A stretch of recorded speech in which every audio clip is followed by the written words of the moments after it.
ये कहानी है एक लड़के की जो कि अमेरिका के फ्लोरिडा शहर में रहता है।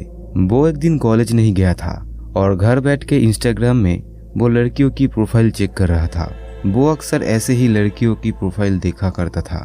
उसे उस दिन रैंडमली एक लड़की का प्रोफाइल मिलता है जिसमें करीब 4500 फॉलोअर थे। उसने उस अकाउंट को फॉलो किया और उसे मैसेज किया और पूछा कि तुम्हारा नाम क्या है। वो लड़की उसे अपना नाम बताती है और ऐसे ही उन दोनों के बीच बहुत दिनों तक बातें होती है। लेकिन वो दोनों सोशल मीडिया में यानी कि वर्चुअली बातें कर रहा था और एक दूसरे को उतने अच्छे से नहीं जानते थे। तो इसीलिए वो लड़का चेक करने के लिए उस लड़की की प्रोफाइल को चेक करती है। उसने उस लड़की की फोटोज के नीचे कमेंट्स को पढ़ा। वहाँ पर जो कमेंट्स थे वो सभी नॉर्मली था। फिर वो लड़का उस लड़की के साथ बात करने लगता है और दोनों मिलकर डिसाइड करते हैं कि वो दोनों एक जगह पर रियल मिलेगा। वो लड़का उस लड़की को अपने घर में बुलाता है और अपने घर का सही लोकेशन भी देता है, जिसके बाद उसे रियलाइज होता है कि एक अनजान अकाउंट से इतनी बातें करना और अपना घर का लोकेशन बता देना ये कोई समझदारी का काम नहीं हुआ। उसके मन में डाउट होने लगता है। वो फिर से उस लड़की की प्रोफाइल चेक करता है। अब होता यह है कि उस लड़की ने अपना एज 19 बताया था, लेकिन एक कमेंट पर वो नोटिस करता है कि एक ओल्ड इंसान ने उससे कमेंट किया था कि तुम बहुत ही क्यूट हो और तुम्हारी एज कितनी है। तो उसने उस कमेंट पर बताया कि उसका एज 25 है और डीएम में उसे याद आया कि उस लड़की ने उसे अपनी उम्र 19 बताई थी।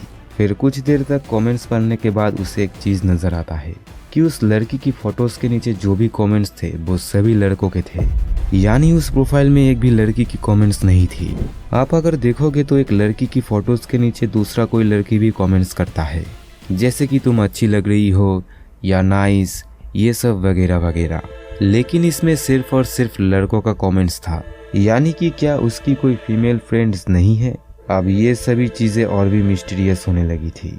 वो लड़का सोचने लगता है कि मैं मेरा घर का एड्रेस बता के खुद को बहुत ही खतरे में डाल दिया हूँ। वो लड़का उस लड़की की प्रोफाइल फिर से बहुत ही गौर से देखने लगती है। उस प्रोफाइल में जितने भी फोटोज थे वो सभी सिंगल फोटो थी, यानी एक भी किसी और इंसान के साथ उस प्रोफाइल में कोई फोटो मौजूद नहीं है, मानो कि कोई एक आइसोलेटेड अकाउंट हो।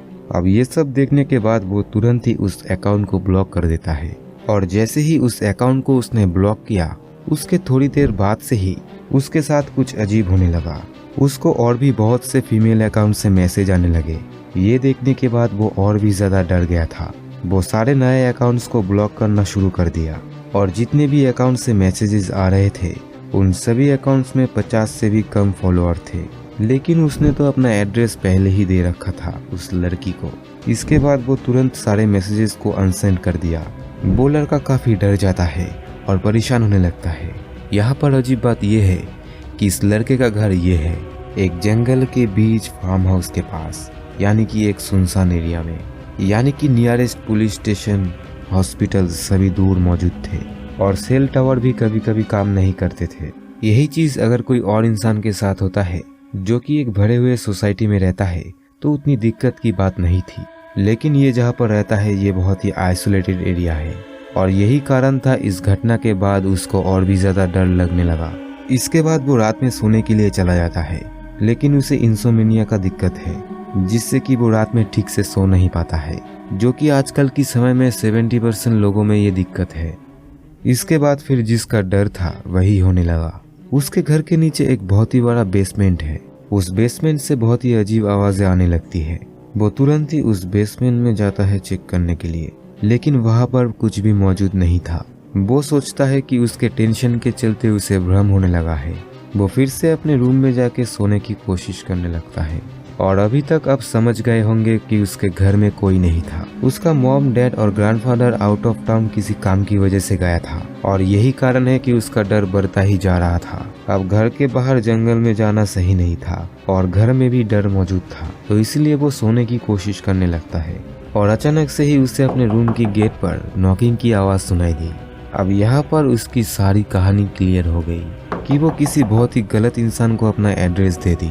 उसने गेट खोला और देखा 2 लोग उसके सामने खड़े हैं। वो तुरंत वहां से भागने लगता है और भागते टाइम उसके कमर वाले एरिया में बहुत ही चोट लग गया, लेकिन तब भी वो भागने की कोशिश कर रहा था। पर तब तक मेन गेट पर और 2 लड़कों ने उसे पकड़ लिया। वो वहां पर ही तुरंत बेहोश हो पड़ता है, जिसके बाद उसे पता नहीं था कि उसके साथ क्या हुआ।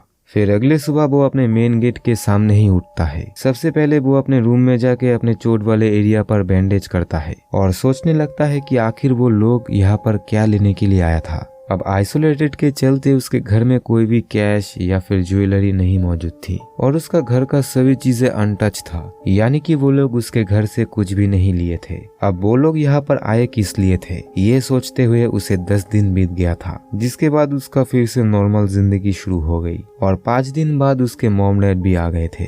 उसने सब कुछ बताया और सबको अजीब लगा कि आखिर हुआ क्या था। फिर 20 दिन बाद एक अजीब सी बात पता चली जिसे सुनकर आप चौंक जाओगे। उसके कमर में बहुत ही ज्यादा दर्द हो रहा था।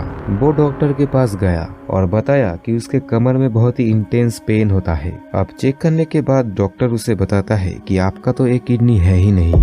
अब ये सुनकर उसका होश उड़ जाता है और ये बात हजम करने में उसे बहुत ही दिन लग जाता है। यानी कि उस रात उसे डबल एनेस्थीसिया देके उस ग्रुप में जो डॉक्टर थे वो उसका किडनी निकाल लिया और उसे ऐसे ट्रैप किया गया कि एक जगह पर एक टेबल रखा गया और भागने की समय हाई चांसेस हो कि उसे उस जगह पर चोट लगे और सालों तक उसे पता न चले कि आखिर उसके साथ हुआ क्या था। खरोच देखकर ये लगे कि बाहर से चोट लगने की वजह से ये हुआ है, तो उस रात उसने अपना एक किडनी खो दिया था। पुलिस में केस करने के बाद पुलिस ने ये रिवील किया कि एक्चुअल हमारे वर्ल्ड में ऐसे ह्यूमन ऑर्गन ट्रैफिकिंग करने वाला ग्रुप मौजूद है जो कि यंग लड़कों को यंग लड़की की प्रोफाइल से टारगेट करता है, फेक प्रोफाइल से। ये लोग ज्यादातर उस लोकेशन को टारगेट करता है जहाँ पर जनसंख्या कम हो। ऐसे ही लोगों के बारे में वो जानकारी इकट्ठा करते हैं और सही समय आने पर वो ये काम करते हैं। तो इसीलिए अननोन रैंडमली किसी प्रोफाइल पर यकीन करना सही नहीं है। दोस्तों, आई होप कि ये वीडियो आपको पसंद आई होगी और ऐसे ही वीडियोस देखने के लिए हमारे चैनल को सब्सक्राइब करके रखिए और नोटिफिकेशन बेल ऑन करके रखिए ताकि आने वाले सभी वीडियोस आपके पास पहुंचे। तो सावधान और सतर्क रहिए।